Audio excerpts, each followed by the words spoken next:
Constitution क्या होता है, हम किसी भी देश का संविधान होता है जिसको हम बोलते हैं कॉन्स्टिट्यूशन, ठीक है। तो कॉन्स्टिट्यूशन के अंदर पहले हम सबसे पहली चीज़ हम पढ़ने जा रहे हैं वो होगा हमारा मीनिंग ऑफ कॉन्स्टिट्यूशन। एक्चुअली में कॉन्स्टिट्यूशन होता क्या है, तो देखो कॉन्स्टिट्यूशन मेनली क्या होता है, constitution of a state is that supreme law according to which the form of government और various organ of the government and their function, their powers and mutual relations as well as the rights of and the duties of citizens are fixed। इसका मतलब क्या होगा कि constitution किसी भी देश का वो सुप्रीम लॉ है, वो इम्पॉर्टेंट सबसे, जिसको हम सबसे अहम बोलते हैं, सबसे ऊपर वो लॉ है जिसके अंतर्गत किसी भी देश का शासन चलता है। और जो गवर्नमेंट है उसके जो अलग अलग अंग होते हैं, जैसे कि एग्जीक्यूटिव हो सकता है, जुडिशरी हो सकता है, लेजिस्लेटिव हो सकता है, वो आपस में किस तरीके से मिलकर काम करेंगे और किस तरीके से उनके बीच में एक म्यूचुअल अंडरस्टैंडिंग बनी रहेगी, ठीक है। तो ये हमारा कॉन्स्टिट्यूशन होता है। हमारा कॉन्स्टिट्यूशन जो है वो एक रिटन कॉन्स्टिट्यूशन है। कॉन्स्टिट्यूशन दो तरीके के होते हैं, रिटन भी हो सकता है, ओरल भी हो सकता है, ठीक है। हमारा constitution one of the lengthiest constitution है जो एक बुक के अंदर कंपाइल है, ठीक है। अब हमारा कॉन्स्टिट्यूशन बना कब था, उसकी कुछ शुरुआत हुई, तो उसी के लिए क्या था, हमारा कॉन्स्टिट्यूशन असेंबली बनी थी हमारी, ठीक है। देखो तो कॉन्स्टिट्यूशन असेंबली हमारी कब बनी थी, वो बनी थी हमारी कैबिनेट मिशन प्लान के अंतर्गत 1946 के अंदर, ठीक है। मेनली इसका जो एग्जिस्टेंस था वो कब हुआ, नवंबर 1946 के अंदर। उस कॉन्स्टिट्यूशन असेंबली के अंदर टोटल 389 मेंबर्स थे, ठीक है। अब ये मेंबर्स जो थे अलग अलग पार्टीज़ के मेंबर थे। कुछ उस समय जो हमारी कांग्रेस थी, जो हमारी मेन पार्टी थी जिसने हमारे को आज़ादी दिलाने में बहुत अहम भूमिका निभाई, उसके मेंबर थे। कुछ मुस्लिम लीग के मेंबर्स थे, ठीक है, और कुछ अलग पार्टीज़ थी जिनके मेंबर उसके अंदर सम्मिलित थे। तो इसका इलेक्शन कैसे हुआ था कॉन्स्टिट्यूशन असेंबली का, this is our third point, क्या था, the election of the constitution assembly were held in July 1946। कब हुआ इसका इलेक्शन, ये इंपॉर्टेंट है, याद कर लेना, ठीक है। कब हुआ इसका इलेक्शन, जुलाई 1946 के अंदर इलेक्शन हुआ। आउट ऑफ 200 जनरल सीट, जो 210 जनरल सीट्स थी, उसके अंदर 199 सीटें जो थी वो किसने कैप्चर की, कांग्रेस ने, और बाकी की जो 11 रिमेनिंग सीट थी वो अलग पार्टीज ने कैप्चर की। उसके अलावा जो मुस्लिम लीग थी उसको वो 78 सीट्स पर लड़ी थी, ठीक है, टोटल 78 सीट्स पर लड़ी थी, मगर वो जीती 73 थी, ठीक है, दे कैप्चर्ड 73, ठीक है। ये पॉइंट क्लियर हुआ। इसके बाद हमारा नेक्स्ट पॉइंट है, जो हमारा सबसे पहला जो सेशन था वो कब हुआ, ये इंपॉर्टेंट है, कई बार पूछा जाता है, ठीक है। ये अब कब हुआ था, दिसंबर 9 1946 को, और ये कहाँ हुआ, ये हुआ था दिल्ली के अंदर, ठीक है। कब हुआ है, दिसंबर 9 1946, कहाँ पे हुआ है, दिल्ली के अंदर। अब इसके अंदर एक इंपॉर्टेंट चीज़ एक और है, जब संविधान हमारा जो बना था तो संविधान के अंदर एक कमेटी थी that is called drafting committee. उसके जो हेड थे वो थे डॉक्टर भीमराव अंबेडकर। उसके अलावा उनके साथ और भी कुछ मेंबर थे, टोटल 7 मेंबर की एक कमेटी थी। उन्होंने मिल के कॉन्स्टिट्यूशन का निर्माण किया था।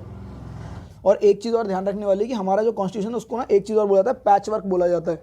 हमारे संविधान के अंदर अलग अलग देशों से बहुत सारी चीज़ें ली गई हैं, तो जिस कंट्री की जो चीज़ अच्छी लगी उसको उन्होंने वहाँ से उठा लिया था, ठीक है। हमारे संविधान को बनने में टोटल 2 साल 11 महीने और 18 दिन का समय लगा। ये भी बहुत इंपॉर्टेंट है, कितना समय लगा, 2 साल 11 महीने और 18 दिन का समय लगा, ठीक है। चलिए अब नेक्स्ट पॉइंट पे आते हैं, ये हमारा ऑब्जेक्टिव रिजोल्यूशन। तो ऑब्जेक्टिव रिजोल्यूशन क्या था, ऑब्जेक्टिव रिजोल्यूशन था ये दिसंबर 13 को 1946 में पंडित जवाहरलाल नेहरू ने एक ऑब्जेक्टिव रिजोल्यूशन मूव किया था, और उसके वही जो था एक्चुअली में आगे जाके हमारे प्रियम्बल का आधार बना, ठीक है। इस ऑब्जेक्टिव रिजोल्यूशन के अंदर क्या था, that objective resolution give the expression to the ideal and aspiration of the people of India. मतलब कि इंडिया के लोग क्या चाहते हैं, किस तरीके की कंट्री बनाना चाहते हैं, किस तरीके का लोकतंत्र बनाना चाहते हैं, उसके अंदर किस तरीके के जस्टिस की डिमांड होने चाहिए, या किस तरीके की सोसाइटी वो डेवलप करना चाहते हैं, उसको ऑब्जेक्टिव रिजोल्यूशन के अंदर रखा गया था। किसके द्वारा, पंडित जवाहरलाल नेहरू के द्वारा। कब, 13 दिसंबर 1946 को, ठीक है। ये भी बहुत इंपॉर्टेंट है। अब इसके अंदर अब एक चीज़ हमारी मेन आती है कि जो हमारा कॉन्स्टिट्यूशन था, जो हमारा न्यू कॉन्स्टिट्यूशन था, वो एक्चुअली में बना था 26 नवंबर 1949 को, 26 नवंबर 1949 को, but it came into effect कब आया है, 26 जनवरी 1950 को, ठीक है। इस चीज़ का ध्यान रखें। देखिए अब हम नेक्स्ट पॉइंट पढ़ेंगे, adoption and promulgation of the Indian constitution.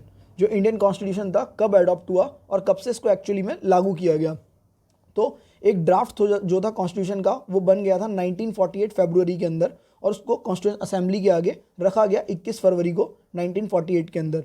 और सेम ये जो ड्राफ्ट था इसको ना जितने भी न्यूज़पेपर थे जो उस समय के कंट्री के लीडिंग न्यूज़पेपर थे उसके अंदर पब्लिश कर दिया गया था, जिससे कि पब्लिक का ओपिनियन इसके ऊपर आ सके कि अगर पब्लिक कुछ और उसके अंदर चेंजेस चाहती है या किस तरीके का चाहती है, तो उसके लिए उन्होंने सभी लीडिंग न्यूज़पेपर के अंदर रख दिया था, जो भी उस समय के जो मेजर लीडर्स वगैरह थे, अगर कोई अपना योगदान देना चाहता उस कॉन्स्टिट्यूशन के लिए तो वो उसको बनाने में अपनी हेल्प कर सके।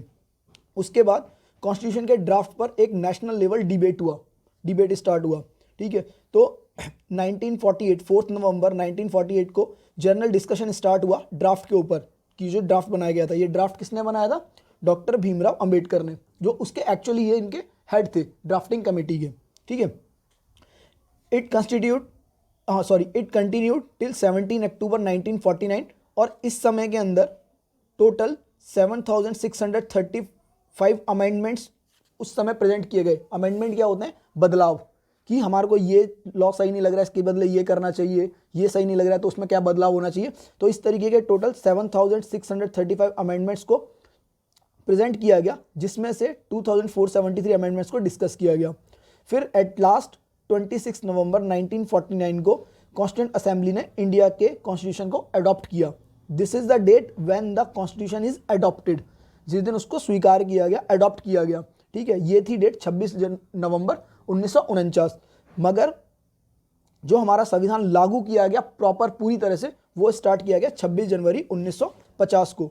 हमारे संविधान को टोटल बनने में 2 साल 11 महीने और 18 दिन का समय लगा। ये बहुत इंपॉर्टेंट है, ठीक है। कितना समय लगा? 2 साल 11 महीने और 18 दिन। अब इसमें एक कंडीशन ये भी आती है कि जब हमारा संविधान जो है 26 जनवरी 1949 को बन गया था, तो इसे लागू 26 जनवरी 1950 को क्यों लागू किया गया?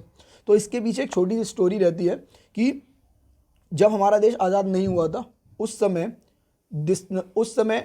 1929 को लाहौर में एक अधिवेशन किया गया। 1929 में लाहौर में दिसंबर में एक अधिवेशन हुआ जिसकी अध्यक्षता जवाहरलाल नेहरू ने की थी, ठीक है। उस समय उन्होंने ये माना कि हम हर साल 26 जनवरी को अपने देश का स्वतंत्रता दिवस मनाएंगे, ठीक है। और उस साल से हर समय 26 जनवरी को स्वतंत्रता दिवस के रूप में मनाया जाने लगा, इंडिपेंडेंस डे के रूप में मनाया जाने लगा। परंतु हमारा देश जब आज़ाद हुआ, दैट डेट वॉज 15 अगस्त, 15 अगस्त 1947 को हमारा देश आज़ाद हो गया। तो उस डेट को 26 जनवरी को, क्योंकि हम इतने समय से अपना इंडिपेंडेंस डे मनाते आ रहे थे, इसलिए उस डेट को याद रखने के लिए हमने अपने देश के संविधान को, जो गणतंत्र दिवस हमने मनाने का सोचा, जो डेट डिसाइड की, तो ये हम कहते हैं रिपब्लिक डे के लिए जिस डेट को हमने चुना, तो हमने उस डेट को 26 जनवरी ही चुना। हमने कॉन्स्टिट्यूशन की जिस समय एक्चुअल इफेक्ट में लाया गया, दैट डेट विल बिकम 26 जनवरी, जिससे कि हम जो पुरानी डेट थी हम उसको याद रख सकें, ठीक है। तो इसलिए हमने 26 जनवरी को हम अपना गणतंत्र दिवस मनाते हैं, रिपब्लिक डे मनाते हैं, ना कि आपका 26 नवंबर को, ठीक है। हालांकि वो बन गया था 26 नवंबर 1949 को। अब एक मेन पॉइंट और करते हैं कि एक्चुअली में हमें कॉन्स्टिट्यूशन की जरूरत क्यों है, ठीक है। Why we need constitution. देखिए कॉन्स्टिट्यूशन एक्चुअली में क्या है, कुछ रीजंस रहते हैं कि कॉन्स्टिट्यूशन क्यों ज़रूरी है। सबसे पहला रीज़न हमारा क्या रहता है कि constitution is needed to provide basic rule which assure coordination amongst the member of the society. तो कॉन्स्टिट्यूशन की ज़रूरत क्यों है? क्योंकि ये हमारे को कुछ बेसिक रूल प्रोवाइड करता है, कुछ आधारभूत बिंदु प्रोवाइड करता है, जिससे कि जो कंट्री के अंदर जो मेंबर्स हैं, जो लोग हैं, जो अलग अलग धर्मों के जाति के लोग हो सकते हैं, उनके बीच में किस तरीके से कोऑर्डिनेशन बना रहे। सेकंड पॉइंट हमारा क्या आता है, constitution is needed to provide fundamental principles and rules on the basis of which government should be run. Constitution या संविधान एक ऐसा फंडामेंटल प्रिंसिपल या रूल बुक हमें प्रोवाइड करता है जिसके आधार पर गवर्नमेंट को काम करना चाहिए। तो इससे हमको ये भी पता चलता है कि हमारी जो गवर्नमेंट जो चुनी जा रही है, जो लीडर चुने जा रहे हैं, वो भी कॉन्स्टिट्यूशन के अबव नहीं है, वो अपनी मर्जी से कोई काम नहीं कर सकते। उनको जो काम करना है, जो डेवलपमेंट करनी है, जो रूल्स चलाना है जिस भी तरीके से, वो किसके आधार पर रहेगा? संविधान के आधार पर रहेगा। कोई भी कानून से बड़ा नहीं है या कोई भी कॉन्स्टिट्यूशन से ऊपर नहीं है। जिसको भी कानून, जैसे भी कानून को रन करना है, गवर्नमेंट को रन करना है, तो किस आधार पर चलेगी? वो एक संविधान के आधार पर चलेगी, ठीक है। थर्ड पॉइंट रहता है, constitution is needed to specify how the government will be constituted. मतलब जब सरकार बनेगी, किस तरीके से चुनाव होंगे, किस तरीके से कौन लोग खड़े हो सकेंगे चुनाव के लिए, कौन प्रधानमंत्री बनेगा, कौन मुख्यमंत्री बनेगा, कौन राष्ट्रपति बनेगा, उनका चुनाव किस तरीके से होगा, उनकी क्या क्वालिफिकेशंस रहेंगी, ये सब चीज़ें भी हमारे को किससे पता लगती हैं, हमारे संविधान से। ऐसा नहीं है कि कोई भी आएगा तो वो हम उसको प्रधानमंत्री बना देंगे या राष्ट्रपति बना देंगे। तो हर किसी का बनने का, चुनने की क्या प्रक्रिया रहेगी, किस तरीके से चुना जाएगा उनको, और वो किस तरीके से कब रूल करेंगे, ये सब हमारा किस में लिखा रहता है, कॉन्स्टिट्यूशन के अंदर। फिर लास्ट पॉइंट एक ये रहता है, constitution put limitations on the 3 organs of the government so that no organ should become absolute and arbitrary. अब ये 3 organs किन के बारे में बात हो रही है, तो ये 3 organ वो होते हैं जो हमारे देश के शासन को चलाने के लिए बहुत ज़रूरी है, एग्जीक्यूटिव्स और लेजिस्लेचर, और थर्ड हमारा होता है जुडिशरी। तो ये तीनों जो ऑर्गन है, ये जो है कॉन्स्टिट्यूशन क्या करता है, इन तीनों के ऊपर लिमिट लगाता है। लिमिट लगाने का मतलब है कि इनके ऊपर एक तरीके के चेक एंड बैलेंसेस लगाता है कि ये लोग अपनी पावर का अपनी मर्जी से इस्तेमाल ना कर सके। तो उनकी जो पावर्स हैं वो भी किसके दायरे में रहती है, कॉन्स्टिट्यूशन के दायरे में। तो हमारे देश के अंदर कॉन्स्टिट्यूशन को सबसे ऊपर बनाया गया है। हमारे देश में अगर कोई सबसे ऊपर है तो वो है कॉन्स्टिट्यूशन, ठीक है। ना जुडिशरी, ना एग्जीक्यूटिव पावर्स, ना लेजिस्लेटिव पावर्स, कोई भी कानून के ऊपर नहीं है। तो इसीलिए हमारे को संविधान की ज़रूरत होती है। आई होप आपको अभी तक का समझ में आया होगा, ठीक है। और बाकी की कुछ और चीज़ें इंपॉर्टेंट जो फैक्ट्स हैं कॉन्स्टिट्यूशन के, हम उससे अगले वाले वीडियो के अंदर कवर करेंगे, ठीक है। चलिए, धन्यवाद।